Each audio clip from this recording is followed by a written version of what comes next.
اول مره غادي تقيد في لاصال، جيتي باغي دير واحد الحصه ديال السدر صحيحه على قد الحال، باقي ما كتقدر تهز الاوزان لا والو، لقيتي الهامر ديال السدر تقال واخا خاوين جاوك تقال، ما كاينش لي ماشين، غتكتفي بهذا البروغرام هذا. اول اكزرسيس بلا بار 4 ديال لي سيري، من بعد غدوز البلا عاوتاني ولكن بديزانتير هاد المره، كل ايد بوحدها 4 ديال لي سيري، اوزان خفيفه. غادي نصعب الخدمه، يعني في النزله نحاول ننزل ثقيل ونطلع ثقيل.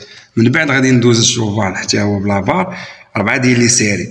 لقيت سميت ماشين يعني خاويه راه مزيانه غتعاونك ليكيليبراج، ما لقيتيش تخدم ليبر 4 ديال لي سيري بار، وخدمه تكون نقيه اوزان اللي نقد عليها. من بعد غندوز عاوتاني الشوفال بلي زانتير حتى هما كل عيد بوحدها 4 ديال لي سيري، خدمه تكون نقيه حنينه بلا ما نتعاند ولا نبقى عشيري يقول لي لا جرب هذه دير هذه، نخدم على قدي ونستافد، نركز على التكنيك.